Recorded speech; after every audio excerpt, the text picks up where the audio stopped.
കറുകുറ്റി അപകടത്തിൽ railway board വിശദീകരണം തേടും. വിള്ളലുണ്ടെന്ന മുന്നറിയിപ്പ് അവഗണിച്ചോ എന്ന് പരിശോധിക്കും. സന്തോഷ് എം ചേരുന്നു വിവരങ്ങളുമായി. സന്തോഷ്, വിള്ളലും ഉണ്ട് എന്നുള്ള മുന്നറിയിപ്പ് നേരത്തെ തന്നെ നൽകിയതാണ്. ആ മുന്നറിയിപ്പ് അവഗണിച്ചു എന്നുള്ളതാണോ നിലവിലത്തെ വരുന്ന സൂചനകൾ? അഞ്ജു, റെയിൽവേ ബോർഡ് വളരെ ഗൗരവമായി തന്നെയാണ് ഈ വിഷയത്തെ കാണുന്നത്. കാരണം അപകടമുണ്ടായതിനു ശേഷം തൃശൂർ ഡിവിഷണൽ എഞ്ചിനീയർ ഇത് സംബന്ധിച്ച ഒരു റിപ്പോർട്ട് നൽകിയിരുന്നു. ഇതിൽ വിള്ളലുണ്ട് എന്നുള്ള കാര്യം നേരത്തെ തന്നെ റിപ്പോർട്ട് ചെയ്തിരുന്നു എന്നുള്ള ഒരു കാര്യം വ്യക്തമാക്കിയിട്ടുണ്ട്. ഇതിന്റെ അടിസ്ഥാനത്തിൽ റെയിൽവേയുടെ ഭാഗത്ത് നിന്നും ഗുരുതരമായിട്ടുള്ള വീഴ്ച സംഭവിച്ചിട്ടുണ്ടോ എന്നുള്ളത് ഉൾപ്പെടെയുള്ള കാര്യങ്ങളാണ് റെയിൽവേ ബോർഡ് ചെയർമാൻ ഇപ്പോൾ അതിൽ വിശദീകരണം നൽകണമെന്നാണ് ആവശ്യപ്പെട്ടിട്ടുള്ളത്. അതോടൊപ്പം തന്നെ ദില്ലിയിൽ നിന്നുള്ള ഉന്നതതല സംഘം സംഭവ സ്ഥലം സന്ദർശിക്കുന്നതിനായും തീരുമാനിച്ചിട്ടുണ്ട്. നേരത്തെ തന്നെ ഈ കാര്യത്തിൽ റെയിൽവേയുടെ ഭാഗത്ത് നിന്നും ചില വീഴ്ചകൾ ഉണ്ടായി എന്ന തരത്തിലുള്ള ആരോപണങ്ങൾ ഉണ്ടായിരുന്നു. റെയിൽവേ പാളത്തിൽ വിള്ളലുണ്ട് എന്നുള്ള റിപ്പോർട്ട് നേരത്തെ നൽകിയിട്ടും അധികൃതർ ഇക്കാര്യം അവഗണിക്കുകയായിരുന്നു എന്നതുൾപ്പെടെയുള്ള ആരോപണങ്ങളാണ് നിലനിൽക്കുന്നത്. ഈ വിഷയം റെയിൽവേ ബോർഡിന്റെ ശ്രദ്ധയിൽപ്പെടുകയും ചെയ്തതാണ്. ഈ സാഹചര്യത്തിലാണ് പുതിയ റിപ്പോർട്ട് സമർപ്പിക്കണമെന്ന് ആവശ്യപ്പെട്ടിട്ടുള്ളത്. അതോടൊപ്പം തന്നെ സംഭവ സ്ഥലം സന്ദർശിച്ച് കൂടുതൽ ഇക്കാര്യങ്ങളിൽ എന്താണ് സംഭവിച്ചത് എന്നുള്ള കാര്യം പരിശോധിക്കാനും റെയിൽവേ തീരുമാനിച്ചിട്ടുള്ളത്. അഞ്ജു, ശരി. എം സന്തോഷാണ് വിവരങ്ങൾ നൽകിയത്. കറുകുറ്റി ട്രെയിൻ അപകട കാരണം അറിയാൻ റെയിൽവേ ഉന്നതതല അന്വേഷണം ആരംഭിച്ചു. അന്വേഷണത്തിന്റെ ഭാഗമായി ദക്ഷിണ railway chief security officer chief John തോമസിന്റെ നേതൃത്വത്തിലുള്ള 4-അംഗ ഉന്നതതല സംഘം റെയിൽവേ ഉദ്യോഗസ്ഥരിൽ നിന്നും തെളിവെടുത്തു. തെളിവെടുപ്പ് വരും ദിവസങ്ങളിലും തുടരാനാണ് സാധ്യത. ഇത് സംബന്ധിച്ച റിപ്പോർട്ട് 9 ദിവസത്തിനകം ദക്ഷിണ റെയിൽവേ ജനറൽ മാനേജർക്ക് സമർപ്പിക്കും.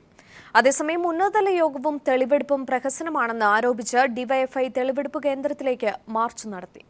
ദക്ഷിണ railway chief security officer John Thomas, chief track engineer Latheef Khan, chief rolling stock engineer Paswan, chief electrical locomotive engineer Chaudhary എന്നിവരടങ്ങിയ റെയിൽവേ സംഘമാണ് അപകട കാരണം അന്വേഷിക്കുന്നത്. ഇതിന്റെ ഭാഗമായുള്ള തെളിവെടുപ്പ് എറണാകുളം സൗത്ത് റെയിൽവേ സ്റ്റേഷനിലെ ഏരിയ മാനേജറുടെ ഓഫീസിൽ ആരംഭിച്ചു. പാളം തെറ്റിയ തിരുവനന്തപുരം മംഗലാപുരം എക്സ്പ്രസിൽ അപകട സമയത്തുണ്ടായിരുന്ന ലോക്കോ പൈലറ്റുമാർ, അതുവഴി കടന്നുപോകേണ്ടിയിരുന്ന ചെന്നൈ തിരുവനന്തപുരം എക്സ്പ്രസിന്റെ ലോക്കോ പൈലറ്റുമാർ, സ്റ്റേഷൻ മാസ്റ്റർ, അപകട സമയത്ത് സ്റ്റേഷനുകളിലും ട്രാക്കുകളിലും ഡ്യൂട്ടിയിലുണ്ടായിരുന്ന മറ്റ് ഉദ്യോഗസ്ഥർ എന്നിവരിൽ ഭൂരിഭാഗം പേരും മൊഴി നൽകാനായി എത്തി. പ്രദേശവാസികൾക്കോ മറ്റ് ദൃക്സാക്ഷികൾക്കോ അപകട കാരണം സംബന്ധിച്ച എന്തെങ്കിലും വിവരം ലഭ്യമാണെങ്കിൽ അതും മൊഴിയായി സ്വീകരിക്കും. അപകട സമയത്ത് ട്രെയിനിനുള്ളിൽ സുരക്ഷാ ഡ്യൂട്ടിയിലുണ്ടായിരുന്ന 4 പോലീസ് ഉദ്യോഗസ്ഥരും മൊഴി നൽകാനായി എത്തി. ജി സുരേഷ് കുമാർ, മിനിമോൾ, സായിരാജ്, സദാനന്ദൻ എന്നീ പോലീസ് ഉദ്യോഗസ്ഥരാണ് സംഭവ സമയത്ത് ട്രെയിനിലുണ്ടായിരുന്നത്. കറുകുറ്റിയിൽ നേരത്തെ സ്കാനിംഗ് മെഷീൻ ഉപയോഗിച്ച് നടത്തിയ പരിശോധനയിൽ വിള്ളൽ കണ്ടെത്തിയ പ്രശ്നം ശാശ്വതമായി പരിഹരിച്ചില്ല എന്ന പരാതിയുണ്ടെങ്കിൽ അത് സംബന്ധിച്ച തെളിവുകളും ഉന്നത സംഘത്തിന് കൈമാറാൻ നിർദ്ദേശം നൽകിയിട്ടുണ്ട്. ട്രാക്ക് ഫിറ്റ്നസ്, കോച്ചുകളുടെ fitness, loco pilot speed, movement, signalling, braking തുടങ്ങി മുഴുവൻ കാര്യങ്ങളും അന്വേഷണ പരിധിയിൽ വരും. യാത്രക്കാരുടെ ജീവന സുരക്ഷ ഉറപ്പുവരുത്തുക എന്ന ആവശ്യമുന്നയിച്ച് ഡിവൈഎഫ്ഐ തെളിവെടുപ്പ് കേന്ദ്രത്തിലേക്ക് മാർച്ച് സംഘടിപ്പിച്ചു. ഇവിടെ വലിയ സുരക്ഷാ വീഴ്ച ഇന്ത്യൻ റെയിൽവേയുടെ ഭാഗത്തു നിന്ന് ഉണ്ടായിട്ടുണ്ട് എന്നുള്ള കാര്യത്തിൽ യാതൊരു സംശയവും വേണ്ട. ഇവിടെ നാം കാണേണ്ട ഒരു കാര്യം, എന്ത് അപകടമുണ്ടായാലും അതുമായി ബന്ധപ്പെട്ട് തുടർന്ന് പ്രഹസനമായി തീരുന്ന തരത്തിലുള്ള യോഗങ്ങൾ നടത്തുക എന്നുള്ളതിനപ്പുറം കാര്യക്ഷമമായ ഒരു നടപടിയും സ്വീകരിക്കാൻ റെയിൽവേ ഇതിനു മുമ്പും തയ്യാറായിട്ടില്ല എന്നുള്ളത് നമുക്ക് കാണാൻ സാധിക്കും. അലക്സ് റാം മുഹമ്മദ്, കൊച്ചി. സംസ്ഥാനത്തെ മുഴുവൻ ഭവനരഹിതർക്കും വീടും ഭൂമിയില്ലാത്തവർക്ക് ഭൂമിയും നൽകാൻ LDF സർക്കാർ. സർക്കാരിന്റെ 100-ാം ദിനാഘോഷങ്ങളുടെ ഭാഗമായി ഇത് സംബന്ധിച്ച പ്രഖ്യാപനം നടക്കും. സംസ്ഥാനത്തെ മുഴുവൻ ഭൂരഹിതർക്കും ഭൂമിയും വീടില്ലാത്തവർക്ക് വീടും നൽകാനുള്ള പദ്ധതിയാണ് സർക്കാർ ആവിഷ്കരിക്കുന്നത്. ഭൂമിയുള്ളവരും എന്നാൽ വീടില്ലാത്തവരുമായവർക്ക് വീട് നിർമ്മിച്ചു നൽകാനും സർക്കാർ ലക്ഷ്യം വയ്ക്കുന്നു. മത്സ്യത്തൊഴിലാളികൾ ഉൾപ്പെടെയുള്ളവർക്ക് അവരുടെ തൊഴിൽ മേഖലകളിൽ തന്നെ വീട് നിർമ്മിച്ചു നൽകും. സ്ഥലപരിമിതി ഉള്ളിടത്ത് ഫ്ളാറ്റുകൾക്കായിരിക്കും മുൻഗണന നൽകുക. 5 വർഷത്തിനുള്ളിൽ സംസ്ഥാനത്ത് കക്കൂസില്ലാത്ത മുഴുവൻ വീടുകളിലും കക്കൂസ് നിർമ്മിച്ചു നൽകാനും തീരുമാനമുണ്ട്. ആദിവാസികൾ ഉൾപ്പെടെയുള്ളവരുടെ ഉന്നമനം ലക്ഷ്യമിട്ട് പ്രത്യേക പദ്ധതികൾക്കും രൂപം നൽകും. സർക്കാരിൻ്റെ 100-ാം ദിനാഘോഷത്തിൻ്റെ ഭാഗമായി ഓരോ വകുപ്പും തിരിച്ചു നടപ്പാക്കേണ്ട പദ്ധതികളും മുഖ്യമന്ത്രി പ്രഖ്യാപിക്കും. പ്രഖ്യാപിച്ചവ സമയബന്ധിതമായി പൂർത്തിയാക്കുന്നതിനുള്ള കർമ്മ പദ്ധതികൾക്കും സർക്കാർ രൂപം നൽകും. News bureau, Thiruvananthapuram. സമ്പൂർണ്ണ ശുചിത്വ കേരളം എന്ന ലക്ഷ്യം മുൻനിർത്തിയുള്ള പ്രവർത്തനങ്ങൾക്കായി പുതിയ ലോട്ടറി ആരംഭിക്കുമെന്ന് ഭാഗ്യക്കുറി ക്ഷേമനിധി board chairman MV Jayarajan. Nirmal എന്ന പേരിലാണ് 2 ആഴ്ച നറുക്കെടുക്കുന്ന ലോട്ടറി തുടങ്ങുക. തദ്ദേശ സ്ഥാപനങ്ങളുമായി ബന്ധപ്പെട്ട് സ്ത്രീ സൗഹൃദ ടോയ്ലറ്റ് സ്ഥാപിക്കുമെന്നും ലോട്ടറി വകുപ്പും ക്ഷേമനിധി ബോർഡും ലോട്ടറിയിലൂടെ സാമൂഹ്യക്ഷേമ പ്രവർത്തനങ്ങളാണ് ലക്ഷ്യമിടുന്നതെന്നും MV ജയരാജൻ തിരുവനന്തപുരത്ത് പറഞ്ഞു.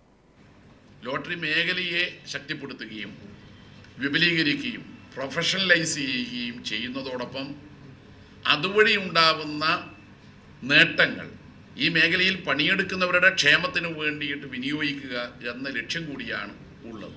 അതോടൊപ്പം ഈ നിർമ്മൽ എന്ന ലോട്ടറി, പുതുതായി ആരംഭിക്കുന്ന ലോട്ടറി, അത് സമ്പൂർണ്ണ ശുചിത്വ കേരളം എന്ന പദ്ധതി പ്രവർത്തനങ്ങൾക്ക് വേണ്ടിയിട്ട് വിനിയോഗിക്കുക. Kerala Congress M leader K M. മാണിയെ പിന്തുണച്ച പ്രൊഫസർ പി.ജെ. കുര്യനെതിരെ ഉമ്മൻചാണ്ടിയും ഐ ഗ്രൂപ്പും UDF മുന്നണി ചെയർമാനെ തീരുമാനിച്ച് എല്ലാവരുമായി ആലോചിച്ചതാണെന്നും ഉമ്മൻചാണ്ടി പറഞ്ഞു. ബാർക്കോഴയിൽ ഇരട്ട നീതി എന്ന പി.ജെ. കുര്യന്റെ പരാമർശത്തിനെതിരെ അമർഷവുമായി ജോസഫ് വാഴക്കനും രംഗത്തെത്തി. രമേശ് ചെന്നിത്തലയെ UDF ചെയർമാനായി പ്രഖ്യാപിക്കാൻ കോൺഗ്രസിന് അവകാശമുണ്ടെങ്കിലും പ്രഖ്യാപനത്തിന് മുമ്പ് ഘടകകക്ഷി നേതാവായ കെ.എം. മാണിയുമായി സംസാരിക്കേണ്ടതായിരുന്നു. ബാർക്കോഴ കേസിൽ മാണിക്കും കെ ബാബുവിനും രണ്ട് നീതി ശരിയായില്ല. ഒരു രാഷ്ട്രീയ വാരികയ്ക്ക് നൽകിയ അഭിമുഖത്തിലാണ് പ്രൊഫസർ പി.ജെ. കുര്യൻ ഇക്കാര്യങ്ങൾ അഭിപ്രായപ്പെട്ടത്. ഈ സാഹചര്യത്തിലാണ് പി.ജെ. കുര്യനെതിരെ മറുപടിയുമായി ഉമ്മൻചാണ്ടിയും ജോസഫ് വാഴക്കനും രംഗത്തെത്തിയത്. എല്ലാ ഘടകകക്ഷികളുമായി ആലോചിച്ചാണ് ചെന്നിത്തലയെ UDF ചെയർമാനാക്കിയതെന്ന് ഉമ്മൻചാണ്ടി പറഞ്ഞു.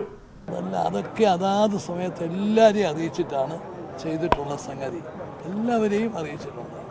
അതേസമയം ബാർക്കോഴ കേസിൽ ഇരട്ട നീതി എന്ന ആരോപണം ശരിയല്ലെന്നും ഉത്തരവാദിത്തമുള്ള നേതാവിന് ചേർന്ന പ്രസ്താവനയല്ല പി.ജെ. കുര്യന്റേതെന്നും ഐ ഗ്രൂപ്പ് നേതാവ് ജോസഫ് വാഴക്കൻ പറഞ്ഞു. ഇരട്ട നീതി എന്ന് പറയുന്നതിൽ ഒരർത്ഥവുമില്ല. രണ്ടും രണ്ട് സാഹചര്യങ്ങളാണ്.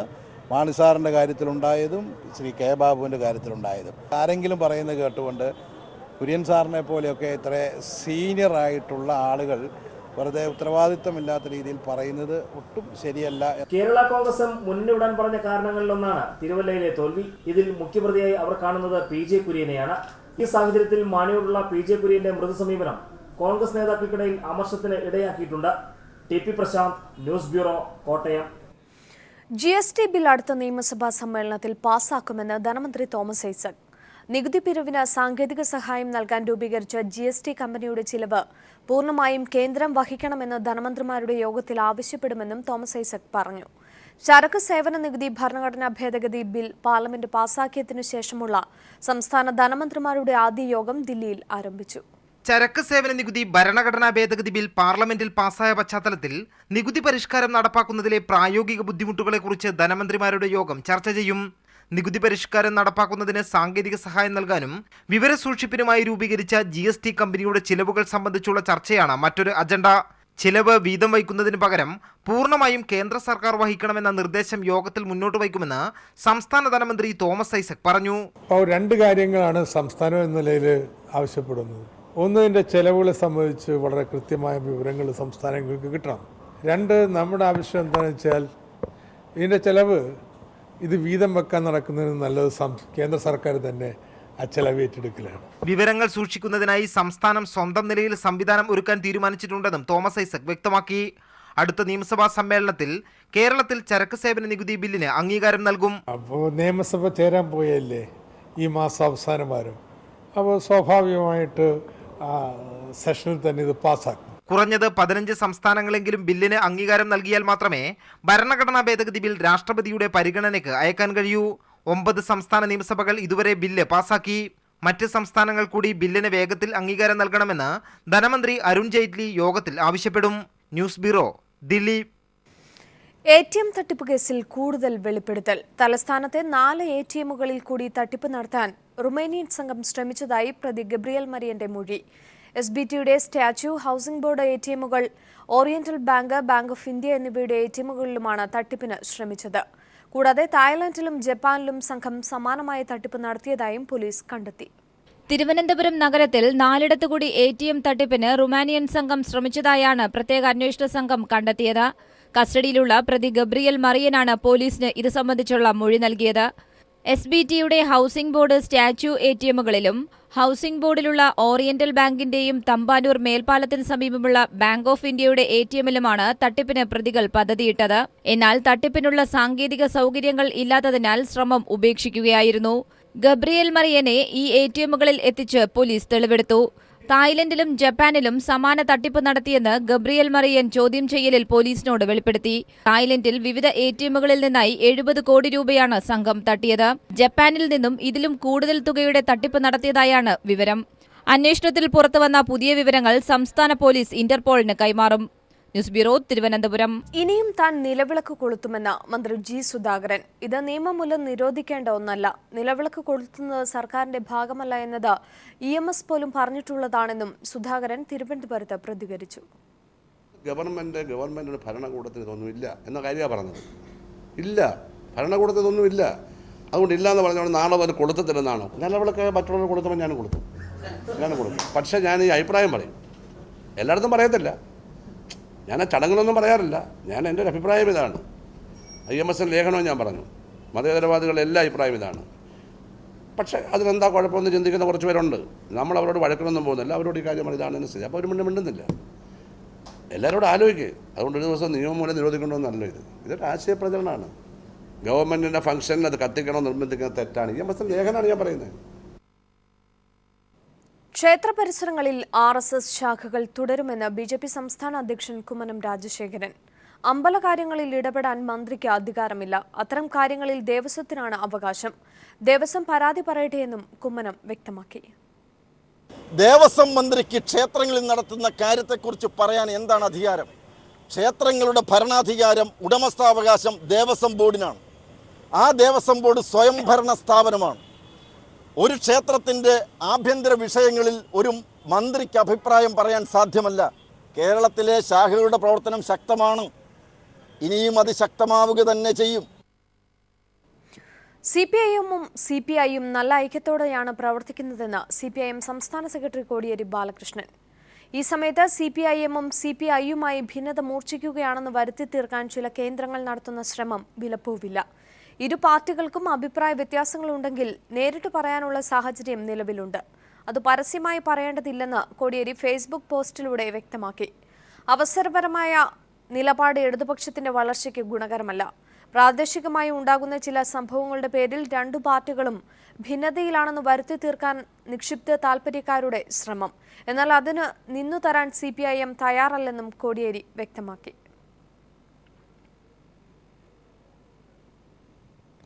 ജനയുഗത്തിലെ ലേഖനത്തിന് മറുപടിയുമായി M. സ്വരാജ്. ജനയുഗത്തിലെ ലേഖനം എഴുതിയ ആളിന്റെ രാഷ്ട്രീയ സംസ്കാരം തുറന്നുകാട്ടുന്നു. സംഘപരിവാറിലൂടെ കേട്ട പുലഭ്യങ്ങൾ ജനയുഗത്തിലൂടെ കേൾക്കേണ്ടി വന്നു. ഇടതൈക്യം എക്കാലവും നിലനിൽക്കണമെന്നാണ് തന്റെ ആഗ്രഹമെന്ന് M. സ്വരാജ് പറഞ്ഞു. പീറത്തുണിയെന്ന് താൻ വിളിച്ചത് കോൺഗ്രസിന്റെ കൊടിയെയെന്നും അതിന് CPIക്ക് നോവുന്നത് എന്തുകൊണ്ടെന്നും സ്വരാജ് ചോദിക്കുന്നു. ഫേസ്ബുക്ക് പോസ്റ്റിലാണ് M. സ്വരാജിന്റെ പ്രതികരണം.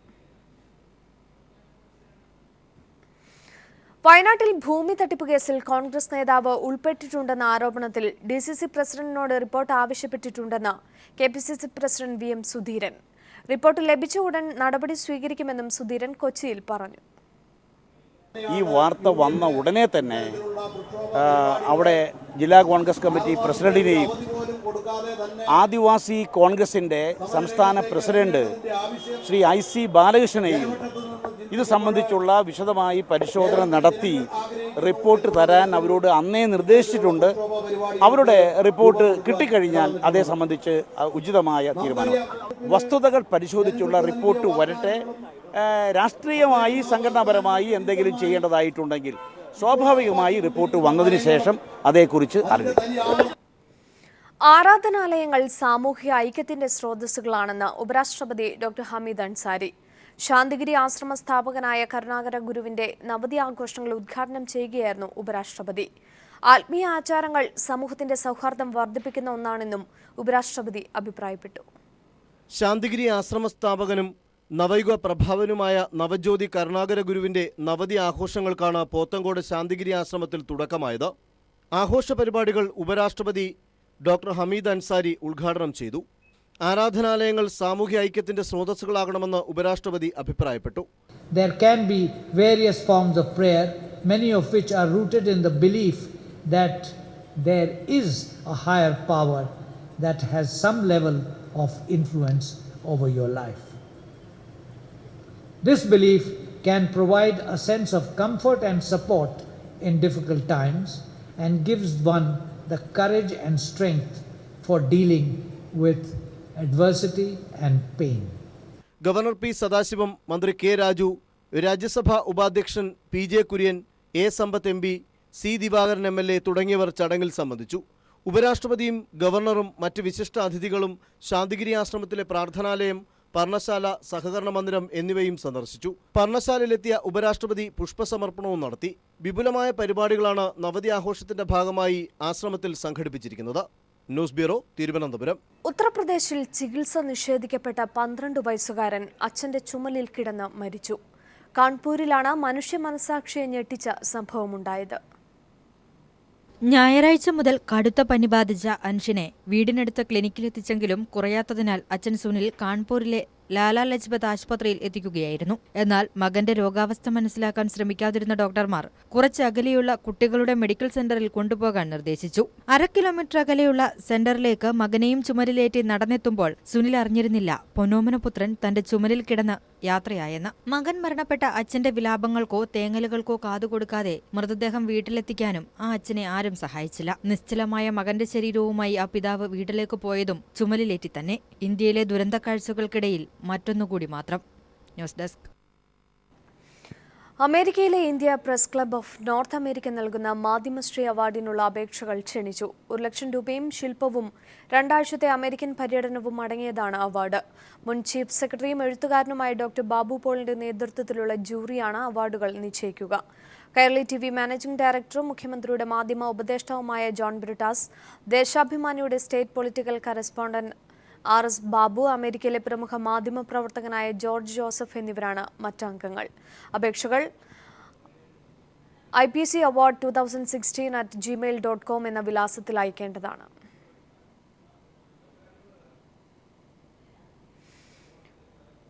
ഇസ്ലാമിക് സ്റ്റേറ്റ് കേരളത്തിൽ തീവ്രവാദ ക്ലാസുകൾ സംഘടിപ്പിക്കുന്നുണ്ടെന്ന് ദില്ലി എയർപോർട്ടിൽ പിടിയിലായ യാസ്മിൻ അഹമ്മദിന്റെ മൊഴി.